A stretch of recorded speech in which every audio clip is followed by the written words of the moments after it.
Hello and welcome. You are listening to my new podcast series called Montessori Love Stories That Need to Be Told, brought to you by Lead Montessori. In this series, I'll be speaking with Montessori leaders from all around the world who are joining us as speakers at the Lead Montessori Conference in Prague this October 2025. My hope is that their stories and the themes we'll explore will leave you feeling inspired and perhaps even lead you to join us in Prague this fall. Enjoy the conversation and don't forget to check out the conference website at www.amiprague.cz/events/Lead Montessori Conference. My two guests today are Aoife Ahern and Mariann Manhertz. Aoife has been a professor of language education at the Universidad Complutense de Madrid since 2005, where she is the coordinator of foreign language studies. She also participated in our Building Bilingual Programs in Elementary Schools Erasmus project as an international expert. Mariann Manhertz is an AMI 6-12 trained guide, a practitioner with a lot of experience with teaching English as a second language and also a mother in a multilingual family. These two amazing experts met at the Building Bilingual Programs in Elementary Schools conference and started talking about how to help children in the elementary learn how to read in a second language. And from that conversation started an amazing collaboration of a university expert with an everyday classroom practitioner. Enjoy the podcast. All right, so welcome, Mariann and Aoife. Thank you so much for taking the time. It's very difficult always to manage three schedules to find common time for people to get together and have a conversation about something. So I'm very thankful and welcome to the podcast. Thank you. Yes, okay.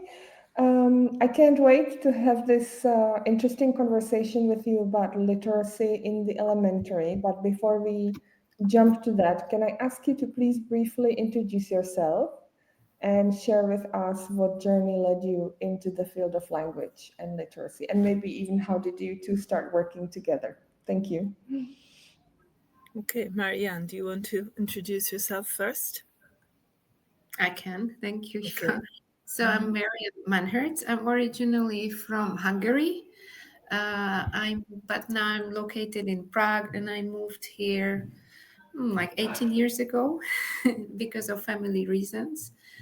I actually majored in English philology, which is learning about English language, literature, and linguistics. And actually, I wanted to do a PhD in linguistics, but life happened, but I did my master thesis about comparing languages. Comparative grammar and Chomsky. So I'm really into linguistics as such. But then I worked in a different field in marketing. And when my children came to life, then I had to change and shift career. And I started teaching English. I learned a methodology which is called Herendon English. It's a methodology that teaches children from 0 to 19. And it's looking at a way how to teach a second language as you learn your mother tongue. And then the children who I had there brought me to Anjilek, which is a Smirka school, a Montessori school. And there I fell in love with Montessori, and I became a Montessori guide. And our role is very wide. So it's not just about teaching English language, but I'm trying to connect all subject areas. And then I started to tackle with the problem that the reading is not going very well in my classroom. And I was searching for a good way to make the children motivated to learn to read, because the language as it is, it's not phonetic like the Czech language. So reading was very hard for them.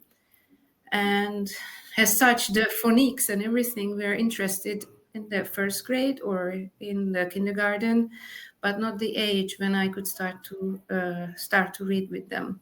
And then I met Aoife. But I'm going to tell you this later, and I'll give space to Aoife to introduce herself. Okay, Thank you. good morning. Hello, my name is Aoife Ahern, and I'm an Irish person, an Irish woman. I've lived in Madrid for a long time. I came here kind of to learn Spanish, and then I stayed for family reasons as well. And then I hadn't even started studying. So I studied here at the university, Spanish, philology also. I began my interest in languages from, I can't remember when, at home. I think my dad used to speak different languages to us. He used to speak some Irish, some French, whatever, some German, and drop in words and phrases.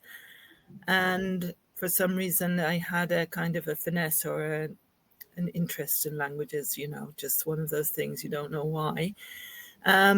So I really wanted to learn several languages, and I did. And then I studied philology, I studied English as well, and then I did my PhD on linguistics in Spanish. And then I started my work at the School of Education at the university here in Madrid, where I'm teaching future teachers about how to work in second language programs and bilingual schools, or just teaching English as a second language to children in pre-primary and primary. As to the area of literacy in particular, I'm very interested in this area because of a project that brought to me a focus, an approach to language and literacy learning called Reading to Learn by two authors from Australia, David Rose and Jim Martin. I really love this approach because it's based on linguistics, on a very solid foundation of linguistics, of understanding how language works and what it consists of, and focused on applying this linguistic perspective to actually teaching in the most effective way possible to ensure that all learners can progress equally, or all learners can progress regardless of their background in reading and writing. And it doesn't really matter in which language you work, whether it's the learner's first language or another language. Children need instruction to develop literacy, and that's what this approach says. And we'll be talking more about it. But this is why I was very excited by literacy, because of this project that showed me the importance of democratizing education and trying to overcome the problems in education, which are that some students always fail, and it isn't fair. And in particular, students with more than one language often are classified as difficult or having more challenges. So this is something that really concerns me. And I think with this approach to literacy, you really address this, and you don't fall into a trap of treating your children as if some of them weren't going to be able to reach the expectations that they should have set for them. Wow, that's super interesting. It's also a foreign field for me, so I have to navigate carefully all of the terminology you're using. And maybe that's the first question I have.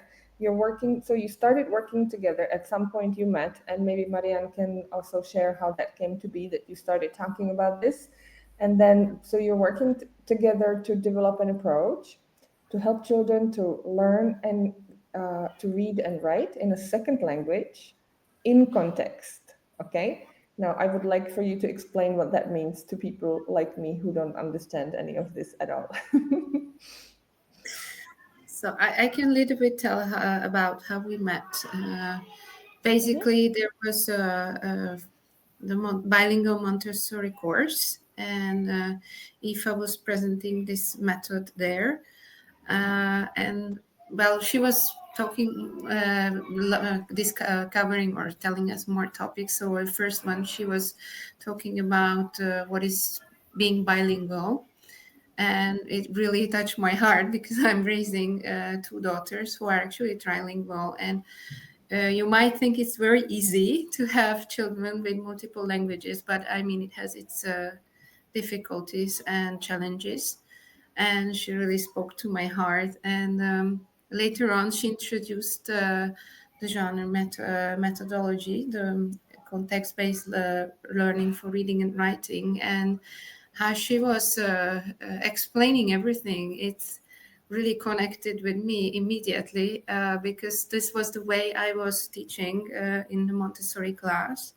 Basically, I was doing a lot of science, biology, and she just showed me the last link to it, that I have to go and find a text or use a text that is I'm presenting, and zoom in with your children and do context-based reading and then writing, that you actually zoom down a few sentences, look at the keywords, the key vocabulary by asking questions, and then looking at phonics, grammar, and all. We can actually implement anything from the Montessori curriculum through that text, and children got very excited. Everyone was really involved, and they were able to produce the writing without copying, which always happens even in the first language. When they are asked to do some kind of writing or presentation, they take the book and copy it over. But this didn't happen this time because they really integrated the context of that text we were reading, and they were able to verbally explain what they were reading about. And I think this is not, it is vital also in the second language, but it's vital to have this knowledge also for the first language. And so we met during that training, and then we really connected at the Montessori conference, bilingual Montessori conference, January, right, Aoife? Yeah.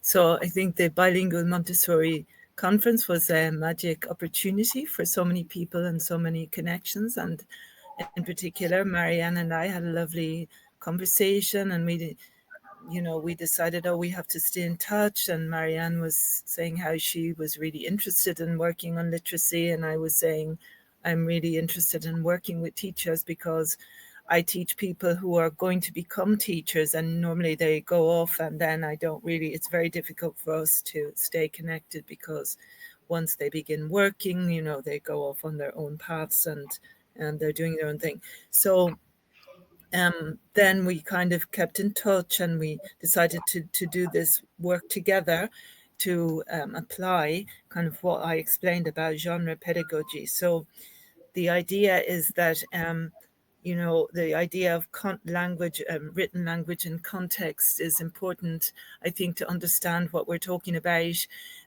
when we describe the approach that we're going to show in the training session, in the webinar workshop.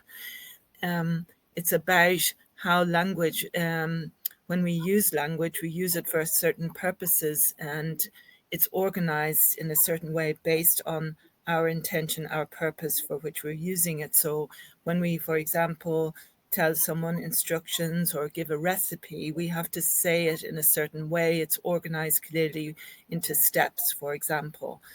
But if we're describing somebody, we use language in a very different way. It doesn't have steps. It has information about the person's characteristics, maybe physical, maybe their personality, etc. And so on. For any kind of communicative purpose, we organize language in a certain way. And this is important for reading and writing, because whenever we're about to read something, we use the context. We understand in some way what we're going to read. We can tell if a book is a novel or a story, or if it's an information book, just by looking at the cover, and straight away by the pictures, by the type of words that appear. We have a set of expectations that are awoken in our minds without us thinking about it, in an automatic way. And this is something that children, of course, when they're very young, don't have yet, and they need to learn about these things. Also, in a second language, reading and writing is more difficult because children have they're exposed to the language in spoken form, and language is very different in its written form than the way we use it in spoken form. And another really important point about the context idea is usually in reading and writing in the foreign language, children are working with just single words or maybe little phrases or sentences and very simple kind of matching. They rarely work with a whole text. And actually working with the whole text is aligned with what I'm saying about the fact that we use language organized in certain ways depending on its purpose. And that organization is something that we're aware of implicitly. Somehow we know about it. But if we just extract some little bits of phrases or words from a bigger text, it loses the context and it makes it less meaningful. It doesn't really tell us anything. It's just words, random words. And so it's harder for children to really make a jump from looking at single words or practicing copying or writing phrases to being able to really use the written language or to pick up a book and actually read it themselves, even though they may have the mechanics of reading and writing from another language that they've already been learning. Thank you. That's really interesting. I'm thinking how much that aligns with Montessori principles. Yes, and I can see very much how Mariann finds it that it speaks to her heart. Now, Mariann, I want to ask you. You said that at home you have a multilingual environment, and also at school you work in a multilingual environment. And you said you faced some challenges, or you experienced some challenges at school, also at home. What were they? With literacy and second language acquisition. Can you share some of those challenges? Thank you.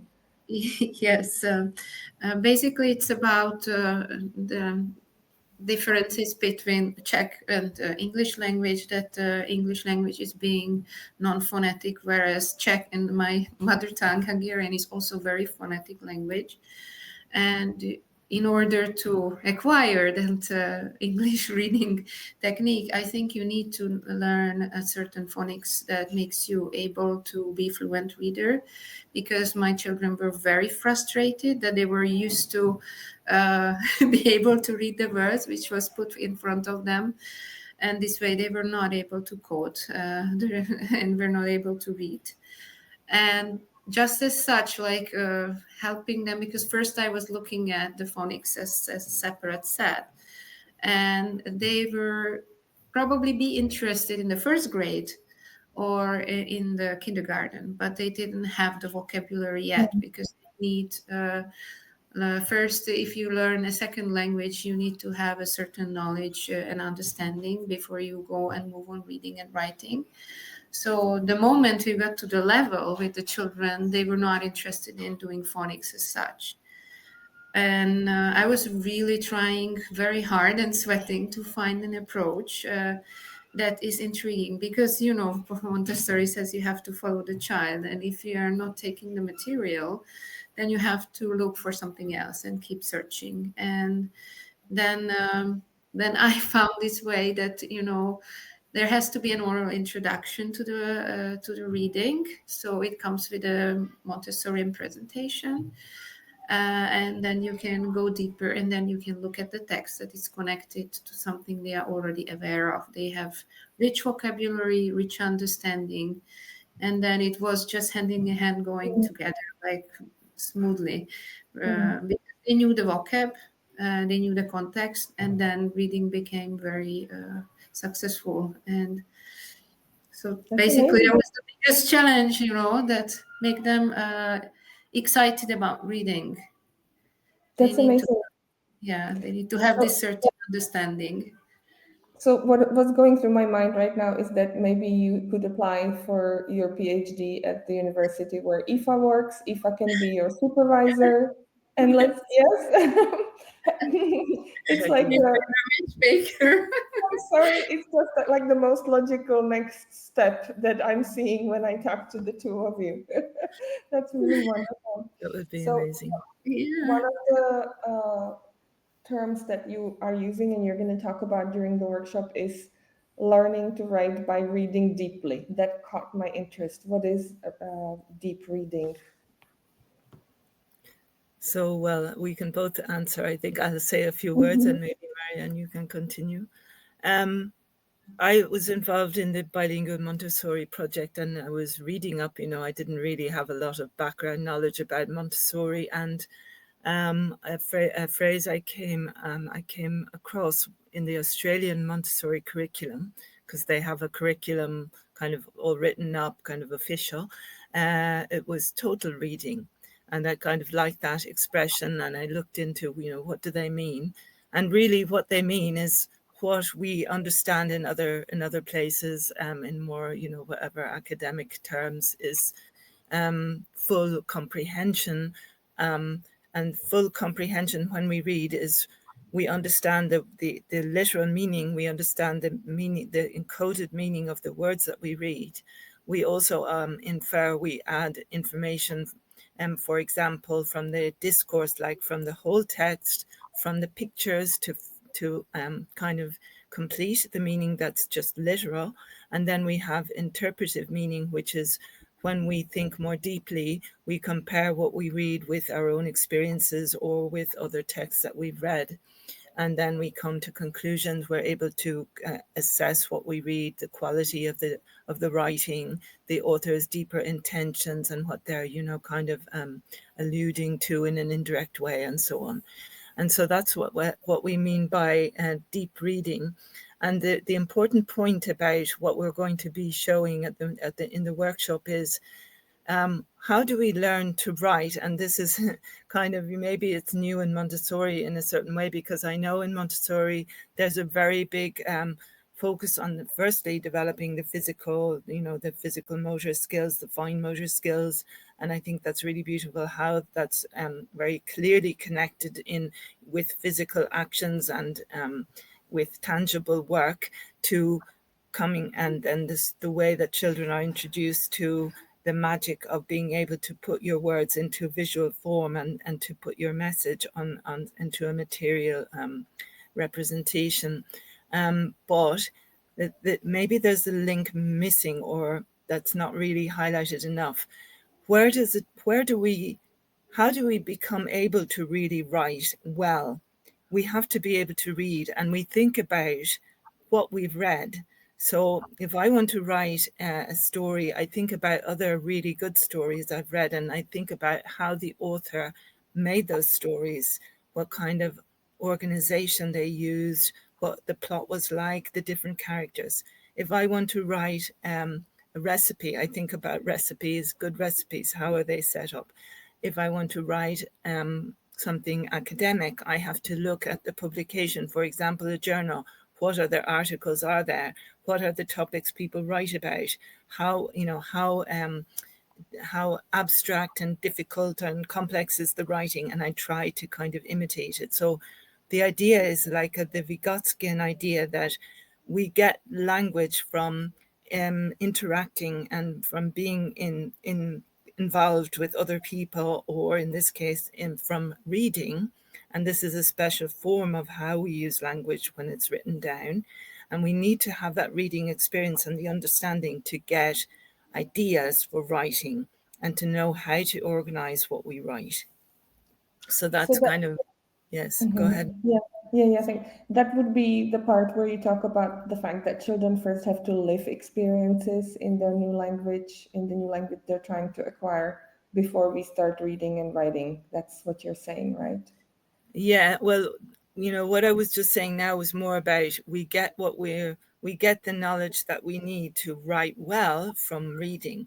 But what Mariann showed me as well, the Mm-hmm. way she organized the projects she's been doing, is it's not, and I think it's very Montessorian, it's not enough just to read. You also need to first live.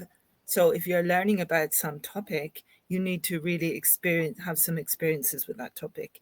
And if it's in a foreign language, even more, because otherwise you won't have the vocabulary to really be able to read and understand well. When you're reading, if you keep thinking about, what is this word? What is this word? What is this word? You really can't understand what the message of the text. So Mariann, maybe you want to say something about the experiential part. I think it was really important, making something, going out and doing something. So we chose a topic together with Aoife, and it was about the work of the water, and then mainly about the water cycle. We have beautiful presentations from our curriculum. So we started with making the river model. We went out. We talked about how the water is working. What is it doing? What is it doing? Then we zoomed into the water cycle. What are those key steps in the water cycle? And then we created a model. Like we incorporated even art and craft. And through this model making, they learned this key vocabulary and actually the whole process. So they needed to have also that physical experience, touching with their hands, building it, really like incorporating their heart what they're going to read about. And then we zoomed in a short text. We asked these questions to identify the key vocabulary.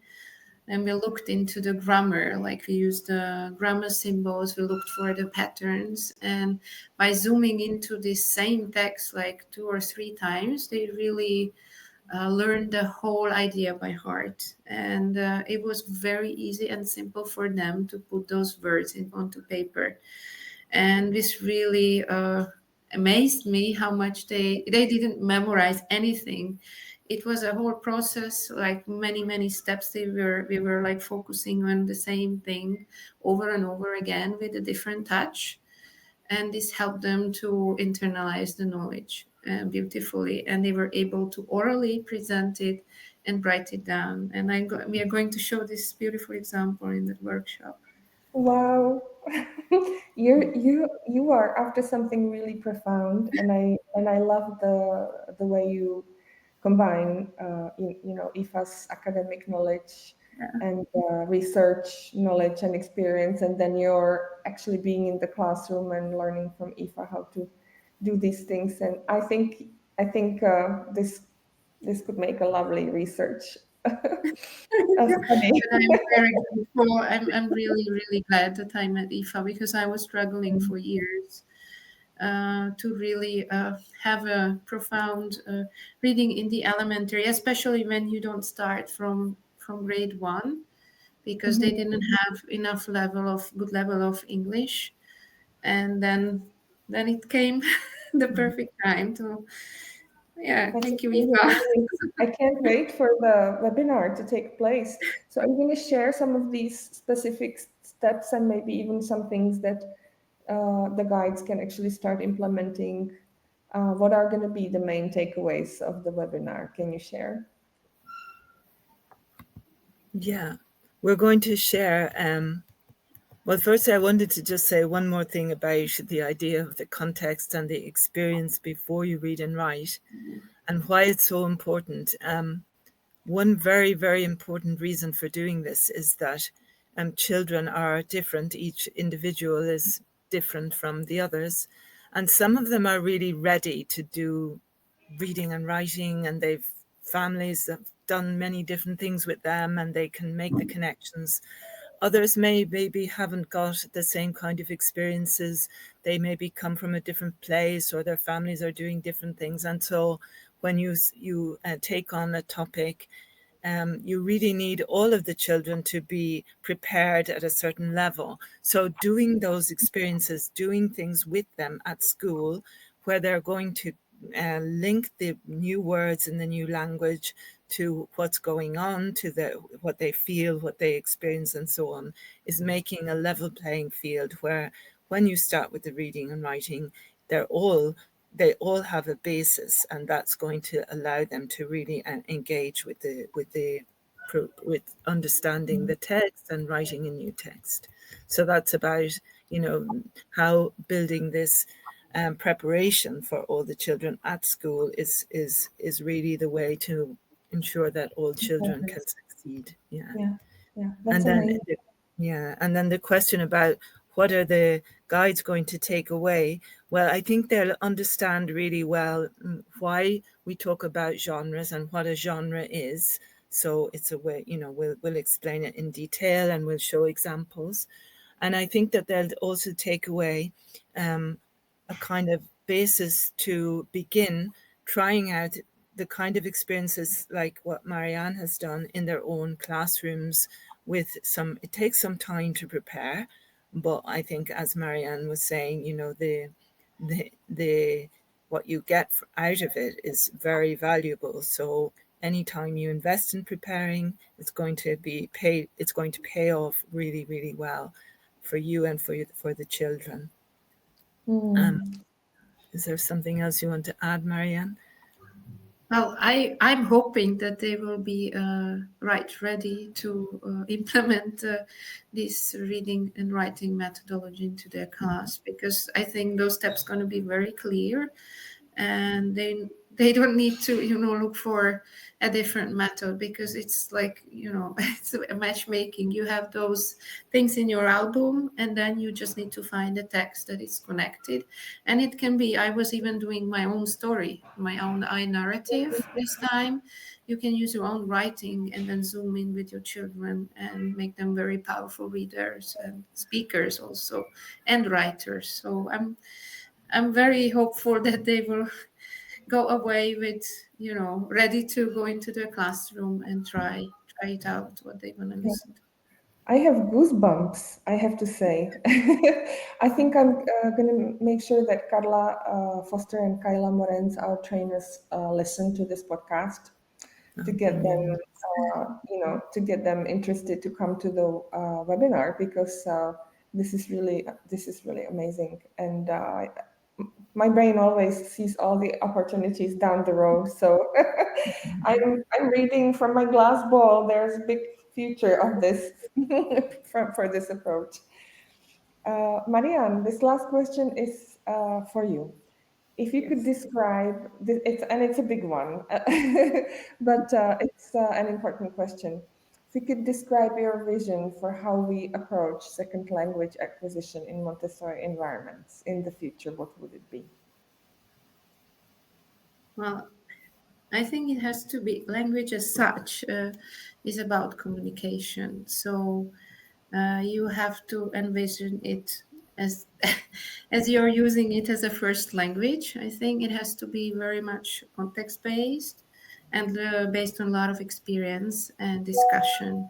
And then once you have all these oral introduction experiences, then you can go on into reading in the bilingual settings. Thank you so much. I am so happy that the two of you met at the conference and that you were able to talk. And it just gives me a sense of fulfillment as well when I see that the conference and all the work we've done in the bilingual Montessori project sowed all these little seeds of other projects and of other amazing work. So, and that you continue to work with each other even outside of the project. I think Erasmus authorities would be very happy with our work. Maybe I can send them this podcast too to see that it's continuing. Thank you so much to both of you. And I'm really, really looking forward to come to the webinar in January. So thank you. Thank you, Mirka. Congratulations to you for being the motor of the Erasmus project and the bilingual Montessori work. Thank you. We are very grateful for this opportunity, Mirka. Thank you. Thank you, and it's my honor. It always feels so good when I see that, some amazing work like this is being done. So thank you, and I'll see you at the webinar. See you there. Thank you for listening to this episode of Montessori Love Stories That Need to Be Told. If you felt inspired by this conversation, imagine what it will be like to meet these amazing leaders in person at the Lead Montessori Conference in Prague this fall. We'd love for you to join us. You'll find all the details, including the full speaker lineup and program, on our website at amiprague.cz. Until next time, you keep leading with love, and I'll keep telling Montessori stories that need to be told.